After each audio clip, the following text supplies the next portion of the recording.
Thank you so much for everyone attending this webinar. I hope be productive and useful to you.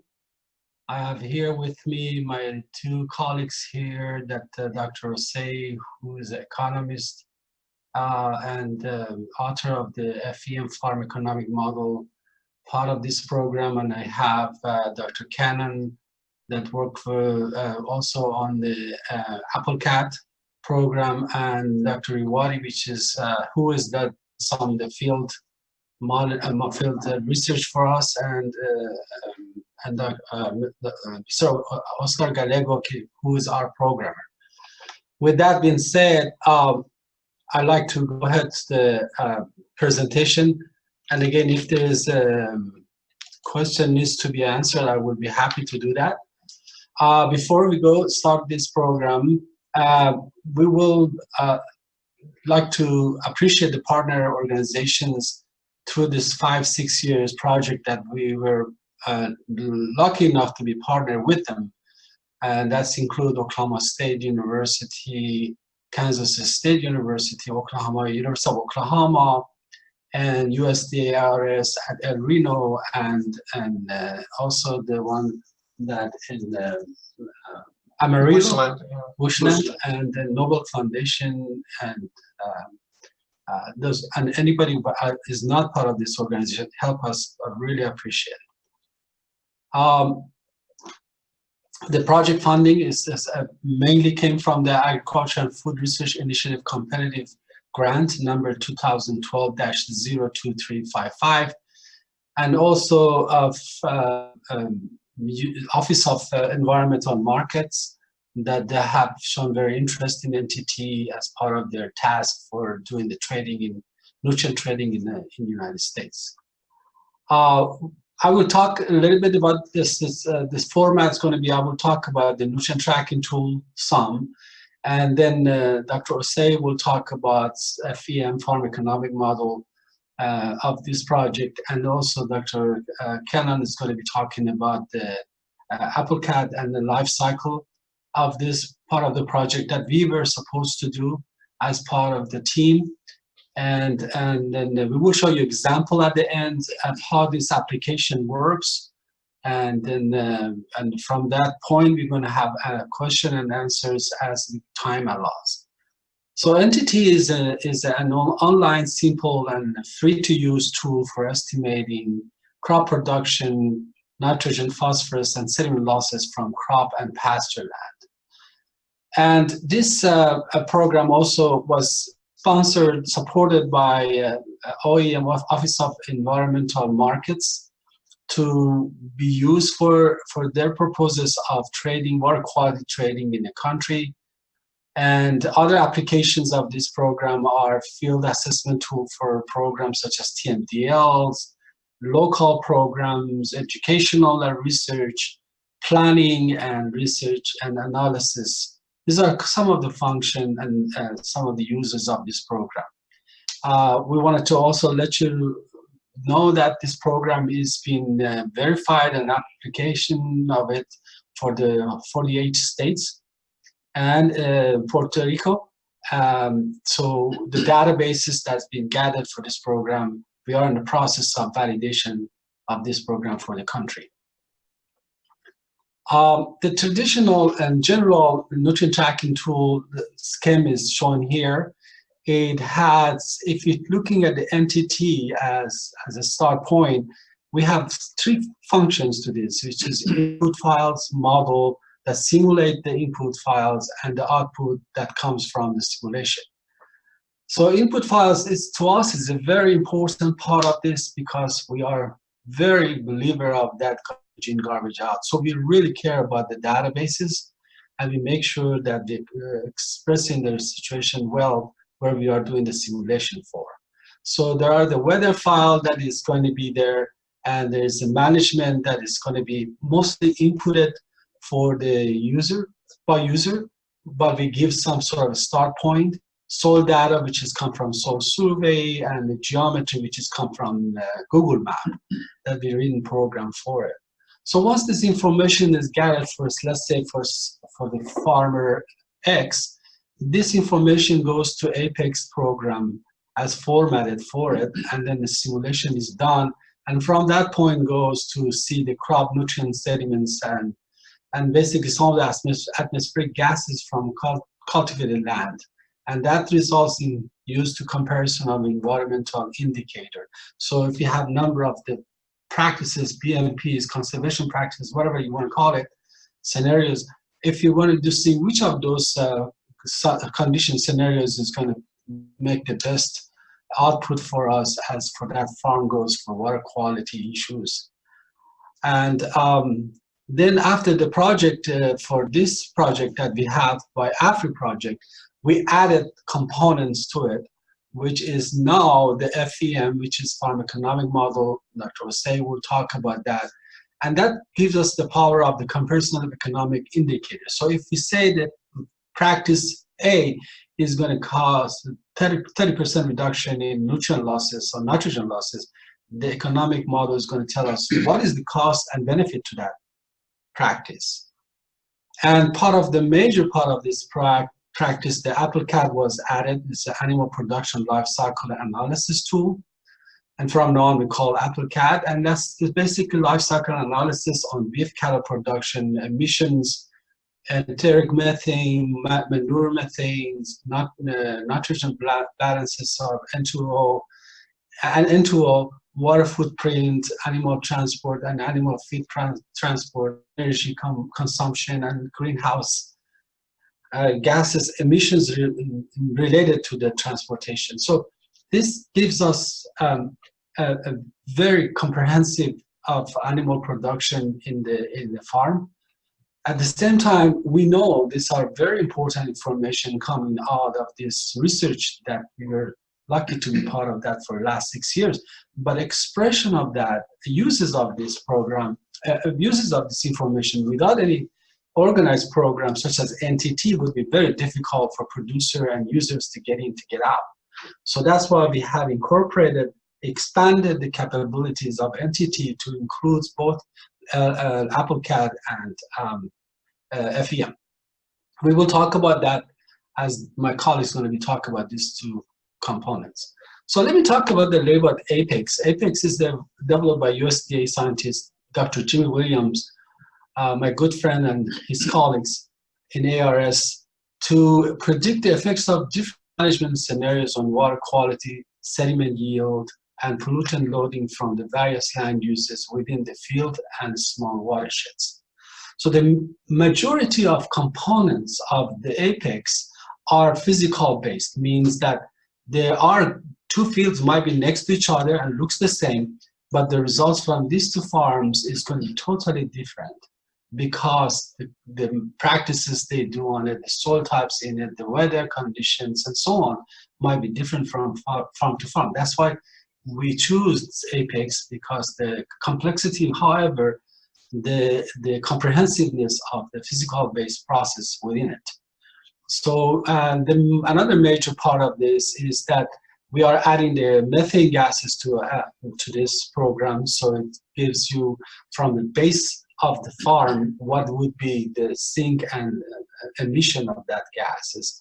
Already have N2O and already have the carbon within the soils. So these are some of the functions very important in this model for us to be used. The other thing is that very important is that multiple field in this, multiple crops in this APEX. So typically, especially in places that is tropical, there are a number of crops grows together. And this model can handle all of them at one time growing. For example, let's say in the United States you wanted to cover crop, you mix seeds. So each seed is different characteristics in the growing. So this program can handle those rather than having just one crop grow at one time. And the other thing we add under this program that was very important was the multiple field functionality of the NTT. The original NTT was just for one farm, one place. Now we are having the functionality can be routed from one field to another, and that would be very extremely important when you want to use your farm in different multiple uses and divide it. So therefore, this version of the NTT can handle that, and it's getting us closer to become a watershed scale model too, beside field, because this functionality is being added to it. Some of the practices, conservation practices, BMPs, whatever you want to call it, is happening here. And the major one that we just added for this project is the climate scenario. So we're looking at the future carbon-based climate and see what that happens in the management that the farmers have to do based on what the climate is going to come up in the future. But quite a few of those BMPs and conservation practices, a lot more than this, is being simulated for other uses and in the farm that the farmers wanted to do. Databases, we have data collection, which every year we update. Now to 2017 is 4 kilometer square resolution. That is about over 800,000 stations. So every farm that automatically sits close to one of those stations, the program automatically takes that weather and use it, so it doesn't have to be general from one county seat or something like that. We've used the SOIL database, Sergo. We have duplicated the process of databases in our from Sergo, from SOIL survey to our location, our computer in the cloud. In the case the Sergo from the SOIL survey suddenly goes down or whatever reason, or change the format, we want to make sure that the user of the NTT does not fall behind.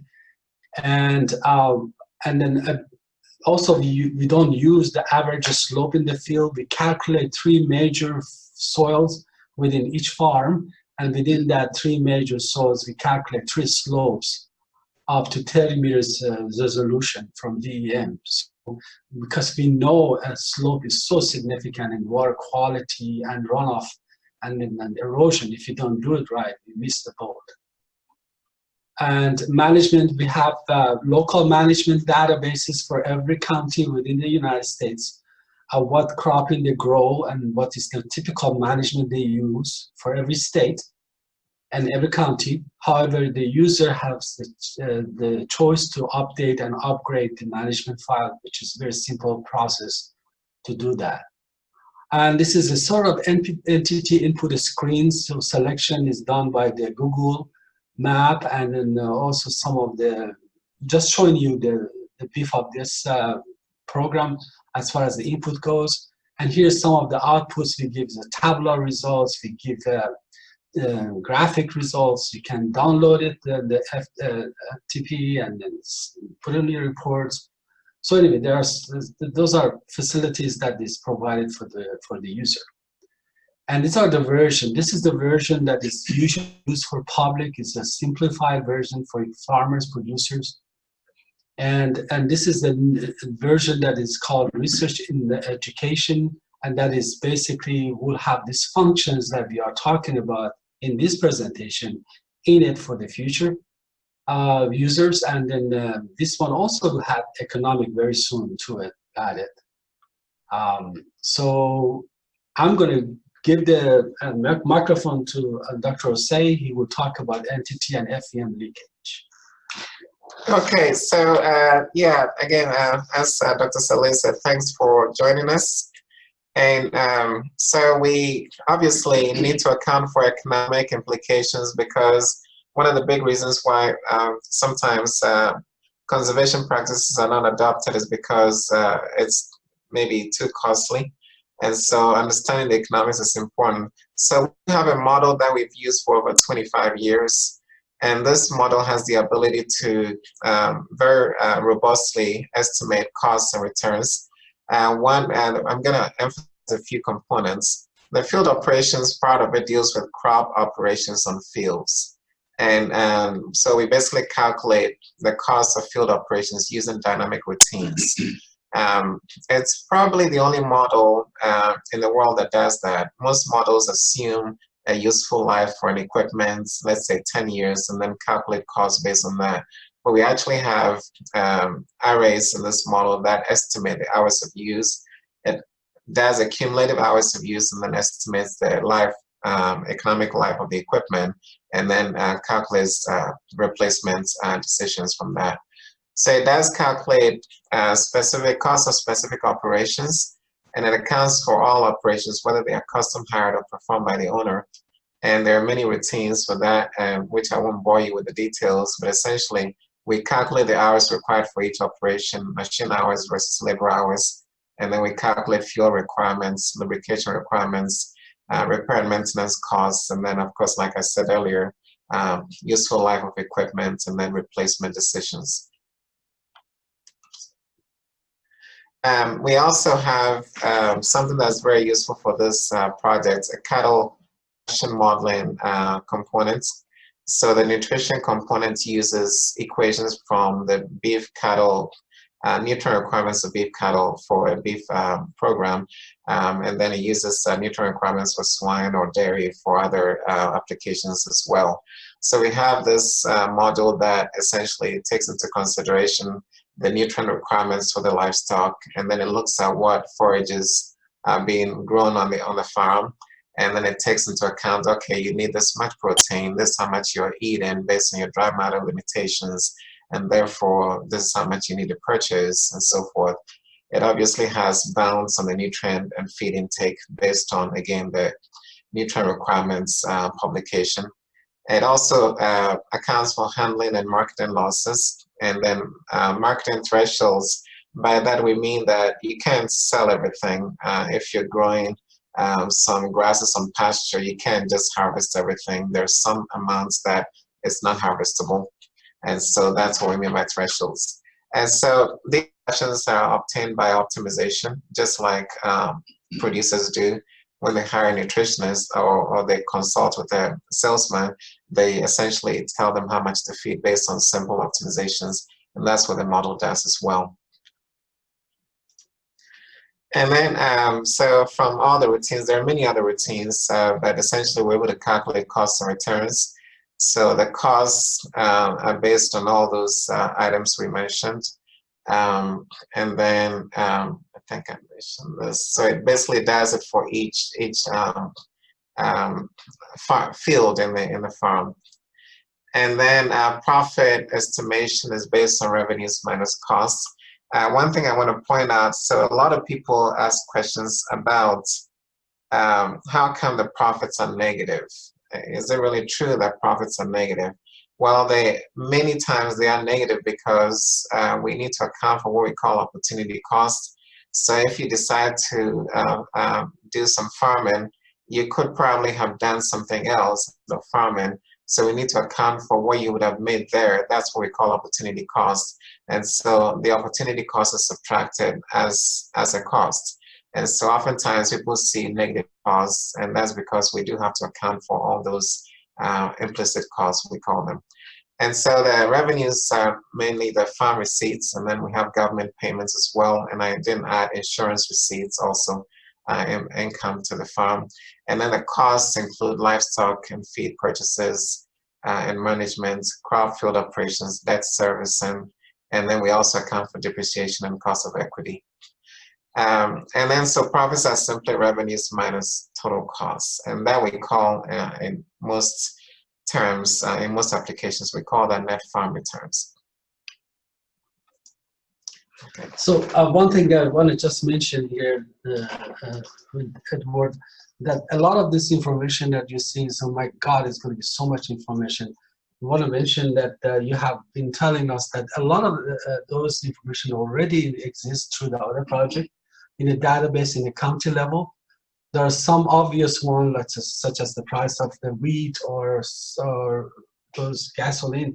Those are the ones that is used by input in the NTT. But that part of that information, just wanted not to skip. Right. Yeah, so basically, as Dr. Saleh was mentioning, more than 90% of the data required for an application like this, and the economic component, has already been assembled. There's very little that changes over time, some prices, some equipment characteristics. The main thing that the user needs to know is the management. How many livestock do I have, and how my fertilizer application rates, basically the management. That's the main thing that the user would have to specify. Well, thank you so much. Okay, when you're talking about now NTT AppleCAD integration.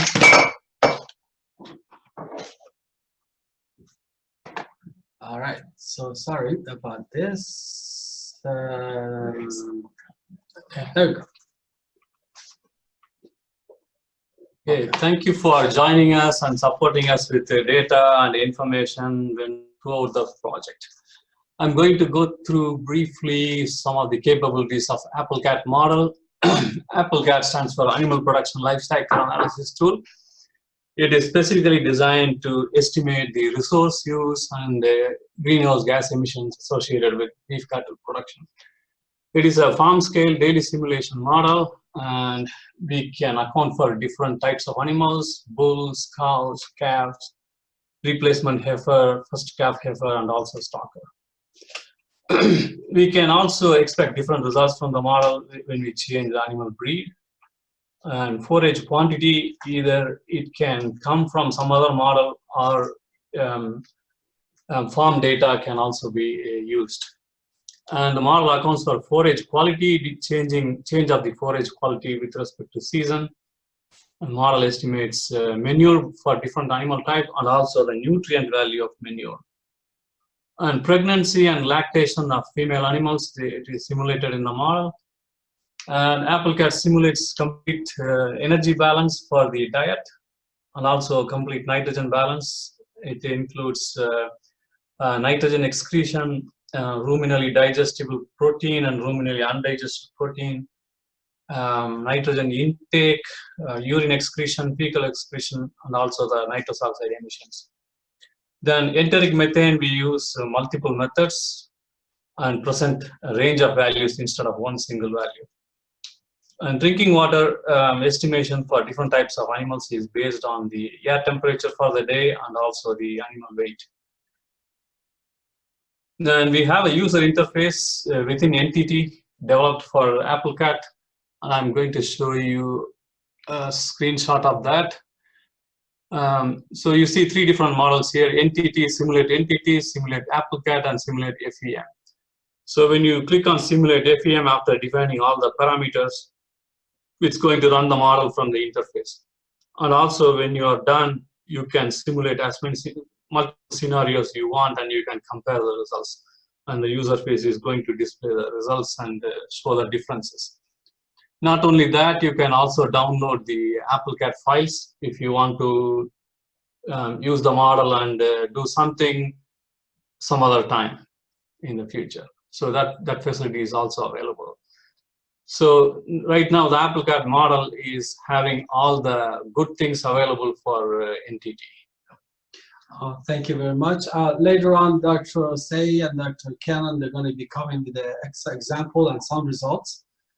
Just one thing I forgot to mention, this the model, the three models, the FEM and AppleCAD uses the information such as crop yield, soil erosion, all those information that come from the entity, the traditional one, the environmental part of this, as part of their inputs. So it's always they are communicating these three models through the process.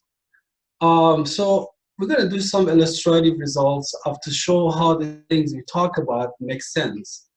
So the first thing is that when we're going to talk about NTT, and then we just talked about the other two models. One of the things we have to make sure that calibration validation is part of the important part of this model. I emphasize a lot to my team that they need to do this validation.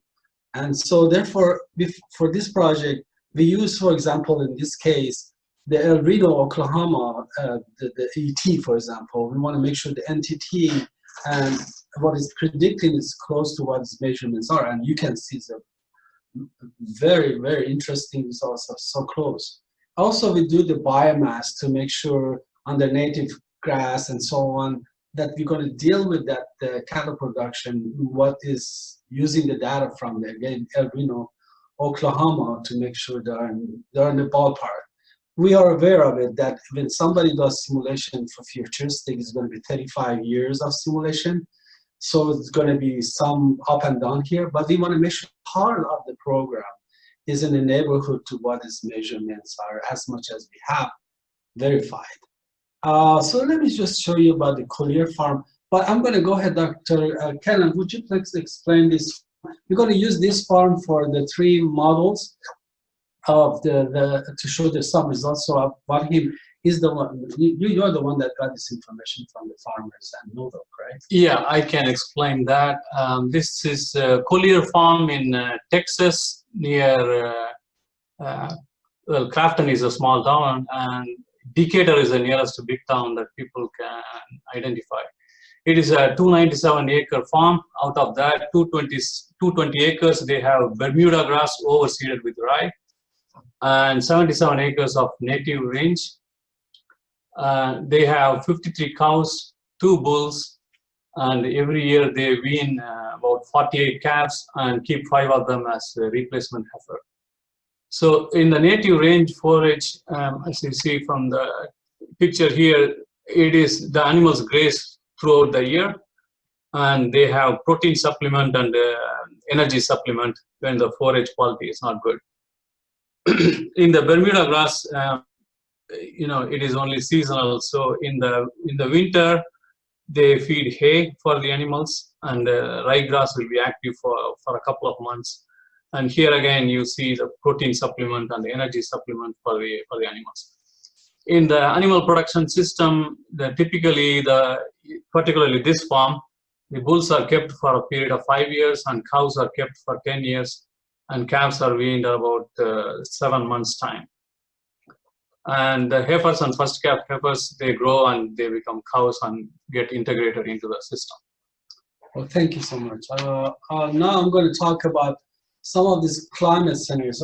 We did a lot of scenario. We can do a lot of scenario, including land use changes and so on, and the different BMPs that farmers can do. But at this, for the time shortage that we have, I picked up this climate scenario to show the new functionality of the NTT to handle this. So we have about RCP 26, which is the most optimistic. Peak early at the radiative force level 3.1 water per square meter, and then which we call it the best scenarios. And then we have the RCP 45. We just call it the moderate scenario. And then 85, which is the worst scenario can happen. So these are sort of explanation of what this climate scenario are. So in this case, what I did, when we did this for the native grass, from different scenarios on our futuristic and historical, we didn't see that much difference, so it was not very attractive result to show. But what I did, we changed the land use to wheat, and see what happened under that condition, because the sensitivity of the crop is a cash crop and sometimes dual purposes crop. And so anyway, it's very important, the water sensitivity to that is very important. So we can see from the historical that the yield and also the average daily biomass, they are really the highest when you go to futuristic, and you can see under different normal, worst, and best conditions, still we're going to lose some of this biomass and the yield. So Dr. Cannon is going to talk about that, and Dr. Say, they're going to talk about the impact of just this. What would happen to the future pocket of future of the farming income and this decision making has to make. And here's another view of that. These are daily biomass, and you can see the historical has been up. And if this is true as a futuristic, that based on those 3 conditions that we talk about, we're going to lose a lot of the biomass. So with that, I would leave it to Dr. Say to talk about the economic impact of this scenario and others that he has done. Okay, so we, as Dr. Saleh mentioned, we use the Apex model as the biophysical engine in the whole system, and that's what generates the crop growth and yield generation part of it. This is a screen that shows some of the assumptions which Dr. Cannon will probably elaborate a little bit more, but in a sense, we assume for the baseline, we're comparing scenarios. We've got forage options. That's one thing we're really looking at quite carefully is what are the forage options that farmers can use to minimize problems, to minimize losses of income and so forth if there's a drought. So you're looking at maybe mixing some drought tolerant forages and then maybe some high producing forages. So that's something that we've been looking at in this grazing CAP project. So in the background of this farm, we're looking at some scenarios. The first one where we're looking at native range as a forage. The second one, we're looking at Bermuda grass. And all these we're using fall calving for that in the economic simulations. There's also spring calving, which I'm not going to present here. And then we also look at winter wheat as an alternative forage as well on this farm. So here's a full list of the management scenarios I'm going to present results for. We use a baseline that assumes native pasture as the only forage. And then we look at another one where Bermuda grass is the only forage. And then we look at a third one where there's winter wheat as the only forage. And then the last one, we basically combine them all. We essentially use native pasture on 77 acres, Bermuda grass overseeded with wheat. I know it's probably rye that's used most commonly, but we use Bermuda wheat on the 220 acres. And then we also run some climate scenarios. So we're looking at a baseline, which is the historical data. Historical is interesting. That essentially means that we're looking at the actual historical data. And then the climate forecasts are three. You saw four, the predominant climate forecast before, but as we mentioned, we're using three. RCP 26 is the most optimistic. We sometimes call it best. That is if things are as good as they can be. RCP 45 is the next one. We call that sometimes moderate, and that's if things kind of go like along the lines they're going. We do kind of sort of the best we can do, but not improve as much. And then 85 is if we let things go, we don't do a whole lot, we just don't restrict greenhouse gas emissions. This is what we might expect. So 85 is the worst case scenario. Now I would say that these are the predominant, the RCP stands for Representative Concentration Pathways. So the climate models are global models. They're extremely complex, and the more complex models get sometimes, the more answers you can get out of them. So a lot of the international groups got together and said, let's come up with some scenarios that we can all agree with. And that's what these RCPs are. And so they are representative climate projections from all the global circulation models. Okay, so we've got three future scenarios. And so these are results. So these are annual profit results from the forage management scenarios. If we grow native pasture on all the 297 acres, it's not a good idea. It looks like we're going to be having a negative profit minus 24,000 roughly. If we decide to go with Bermuda grass, of course, that improves things. That's kind of like improved pasture. If we go with winter wheat, that makes things also better, but not as much as Bermuda grass. If we do 77, if we do a mixture of 77 acres native and then 220 acres of Bermuda grass overseeded with wheat, that's the best thing we're getting. So it kind of gives an idea that it's better to not put all your eggs in one basket. It's better to mix things. What is happening is you can hardly sell the blue stem, but if you have extra Bermuda grass, you can at least sell it. There's a higher value to it, and it's got more nutrients contents, and you've got wheats as well. Having that mixture gives you a better nutrition balance, so you don't have to buy as much. And then these are the results of the climate scenarios. With this, we're simulating with all the forage mix. So you got the blue stem on the 77 acres, you've got the Bermuda grass wheat on the 220.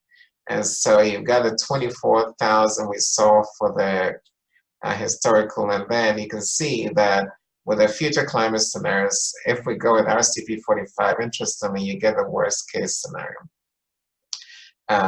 So the worst, the most pessimistic climate is not necessarily resulting in the lowest profit.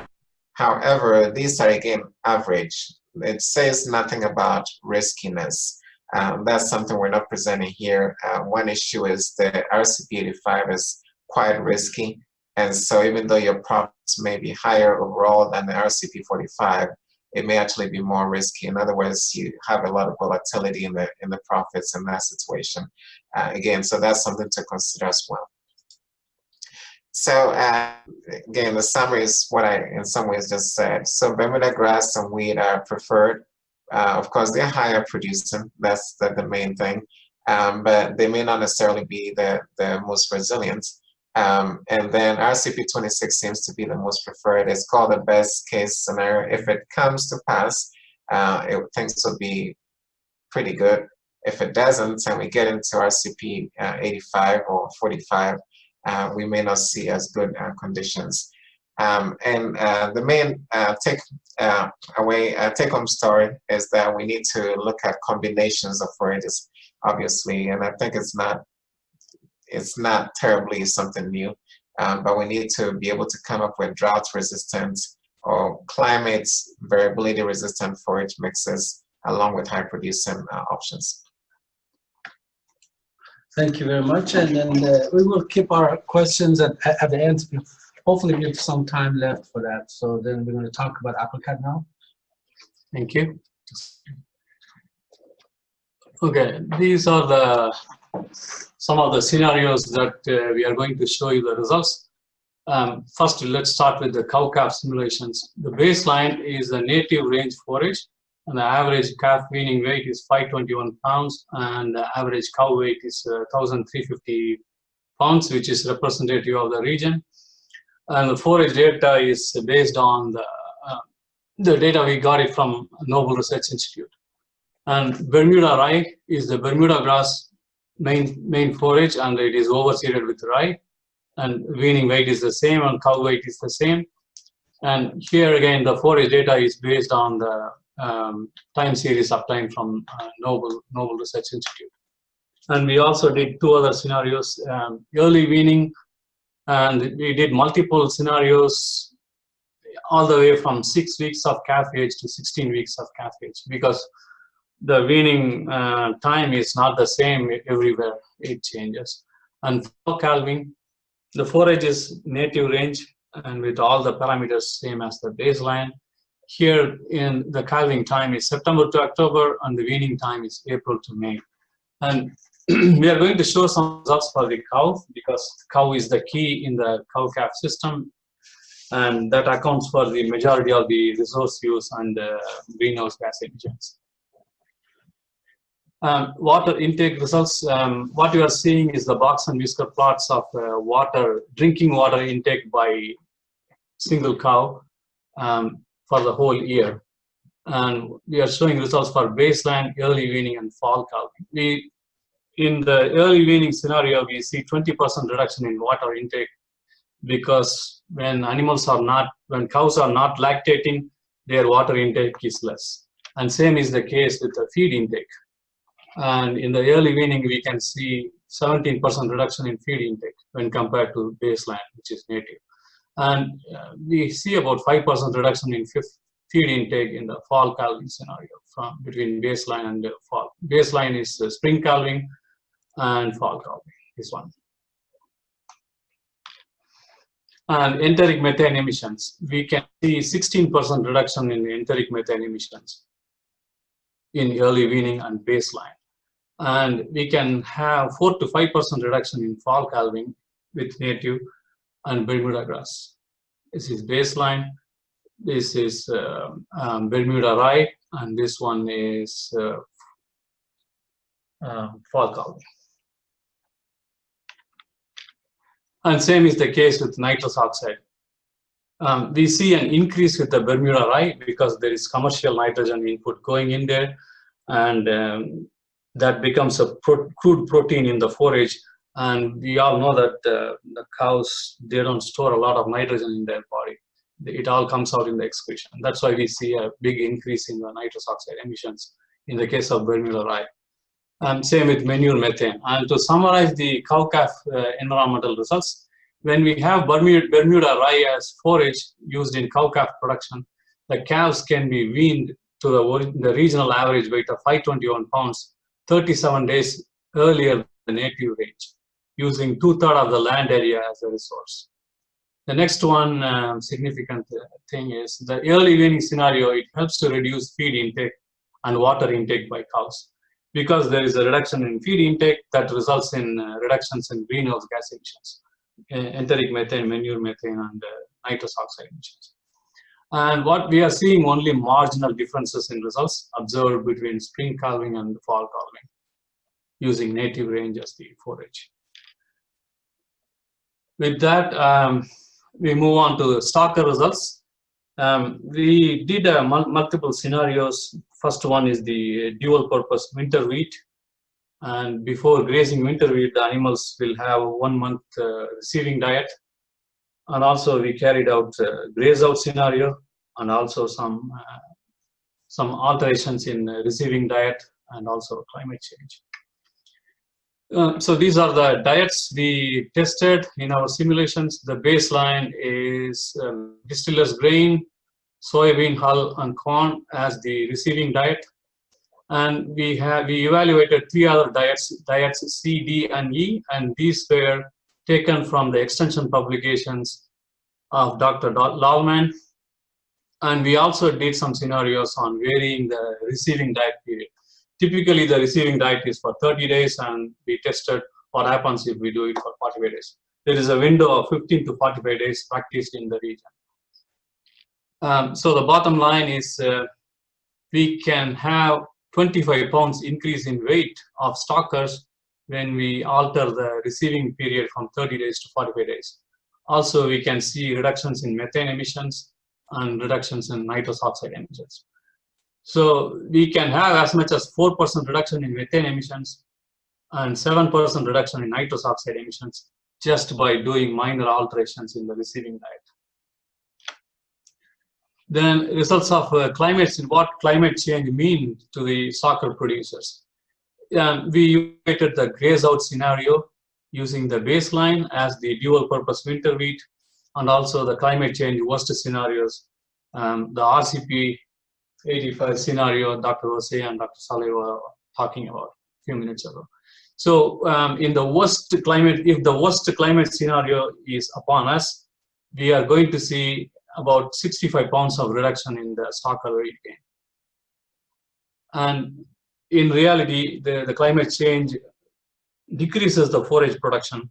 So it also reduces the greenhouse gas emissions. But if you look it up from a different perspective, like emissions per kilogram of weight gain or emissions per pound of weight gain, we are going to be inefficient. That means for a kilogram of weight gain, we will be emitting more greenhouse gases in the climate change scenarios. Then some comparison between baseline, graze out, and stockers grazing native range. The methane emissions in the stocker grazing native is going to be high, whereas the nitrous oxide is going to be the least, because there is no artificial nitrogen fertilizer getting in the native range.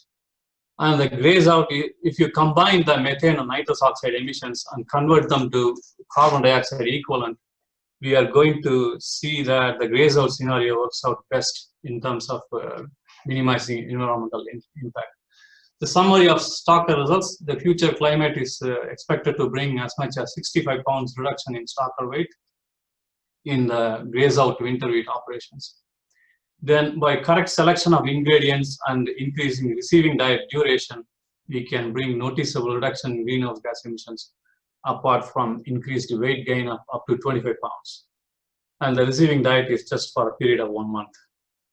And if we make adjustment, we are able to gain more weight as well as reduce the greenhouse gas emissions.